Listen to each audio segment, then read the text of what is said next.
നമസ്കാരം, എല്ലാവർക്കും മലയാളി വാർത്തയിലേക്ക് സ്വാഗതം. പന്ത് കാത്ത് ഗവർണർ. വിദേശ സർവകലാശാല തുടങ്ങുന്നതിനെ കുറിച്ചുള്ള പരസ്യ വിവാദം അവസാനിപ്പിക്കാൻ CPM നേതൃത്വത്തിന്റെ നിർദ്ദേശം. പരസ്യ പ്രതികരണം വേണ്ട, മന്ത്രിക്കും നിർദ്ദേശം. ഭരണത്തിലായതിനാൽ കൊടി പിടിക്കാൻ SFIയുമില്ല. ഗവർണറോട് പൊറുക്കില്ലെങ്കിലും SFI മന്ത്രിയോടും സർക്കാരിനോടും ക്ഷമിക്കും. ഇതോടെ വിദേശ സർവകലാശാല തുടങ്ങുന്നതിനെ കുറിച്ചുള്ള പരസ്യ വിവാദം കെട്ടടങ്ങും.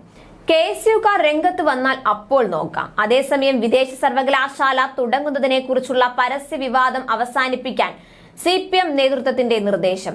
ഉന്നത വിദ്യാഭ്യാസ മന്ത്രി, ഉന്നത വിദ്യാഭ്യാസ കൗൺസിൽ വൈസ് ചെയർമാൻ അടക്കം ഉള്ളവർക്കാണ് നിർദ്ദേശം.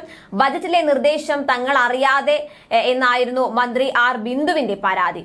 കൗൺസിൽ അല്ല ആശയം മുന്നോട്ട് വെച്ചത് എന്ന വൈസ് ചെയർമാൻ ഡോക്ടർ രാജൻ ഗുരുക്കളും പറഞ്ഞിരുന്നു. ഭരണ നേതൃത്വത്തിന് ഇടയിലെ ഭിന്നത ഒഴിവാക്കാനാണ് ഇടപെടൽ. ബജറ്റ് ചർച്ചയുടെ മറുപടിയിൽ ധനമന്ത്രി കൂടുതൽ വിശദീകരണം നൽകുമെന്നാണ് ഭരണ നേതൃത്വത്തിന്റെ നിലപാട്.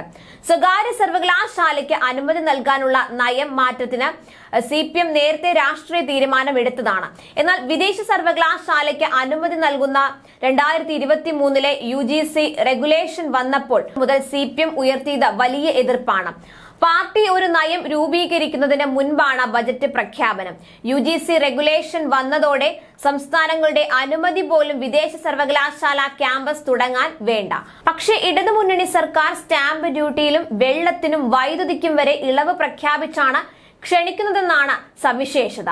ഉന്നത വിദ്യാഭ്യാസ കൗൺസിലാണ് വിദേശ സർവകലാശാലയ്ക്കുള്ള നിർദ്ദേശം മുന്നോട്ട് വെച്ചത്. മുഖ്യമന്ത്രിയുടെ ഓഫീസിന്റെയും അനുമതിയുണ്ടെന്നാണ് വിവരം. ഇക്കാര്യം ഉന്നത വിദ്യാഭ്യാസ വകുപ്പ് അറിഞ്ഞിരുന്നില്ല. വിദേശ സർവകലാശാല പറ്റില്ല എന്നതല്ല ഉന്നത വിദ്യാഭ്യാസ വകുപ്പ് പറയുന്നത്. വകുപ്പിനെ മറികടന്നുള്ള നീക്കങ്ങളിലാണ് പരാതി.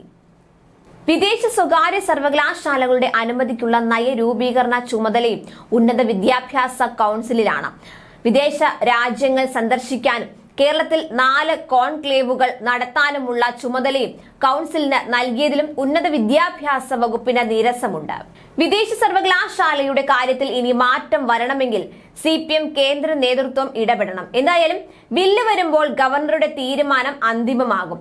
അതിനിടെ ഗവർണർക്ക് കേരളത്തിൽ ചെലവഴിക്കാൻ സമയമില്ലെന്ന മുഖ്യമന്ത്രി പിണറായി വിജയന്റെ വിമർശനത്തിന് മറുപടിയുമായി ആരിഫ് മുഹമ്മദ് ഖാൻ രംഗത്തെത്തി. തന്റെ എല്ലാ പരിപാടികളും രാഷ്ട്രപതി ഭവന്റെ അംഗീകാരത്തോടെയാണെന്ന് അദ്ദേഹം പറഞ്ഞു. ഓണത്തിന് പോലും ക്ഷണിക്കാത്തവരാണ് ഇപ്പോൾ പരാതി ഉന്നയിക്കുന്നത് എന്നും ഗവർണർ പ്രതികരിച്ചു. കേരള ഗവർണർക്ക് കേരളത്തിൽ ചെലവഴിക്കാൻ സമയമില്ലെന്നും മിക്കപ്പോഴും അദ്ദേഹം പുറത്താണെന്നുമാണ് പിണറായി പറഞ്ഞത്. കേന്ദ്ര സർക്കാരിനെതിരെ ഡൽഹി ജന്തർ മന്ദിറിൽ ഇടതുമുന്നണിയുടെ നേതൃത്വത്തിലുള്ള പ്രതിഷേധത്തിൽ സംസാരിക്കുകയായിരുന്നു അദ്ദേഹം. ഗവർണർ കേരളത്തിൽ വന്നാലും നിയമസഭയിൽ നയപ്രഖ്യാപന പ്രസംഗം പൂർണ്ണമായി വായിക്കാൻ പോലും സമയമില്ല. ഇന്നും ഡൽഹിയിലുണ്ട് അദ്ദേഹം. ചിലർ ചോദിച്ചു, നിങ്ങളുടെ സമരം കാണാൻ വന്നതാണോ അദ്ദേഹമെന്ന്. ഇനി വന്നാലും അദ്ദേഹം റോഡിൽ കസേരയിട്ട് ഇരിക്കുകയുള്ളൂ എന്നും മുഖ്യമന്ത്രി പറഞ്ഞു. ന്യൂസ് ഡെസ്ക് മലയാളി വാർത്ത.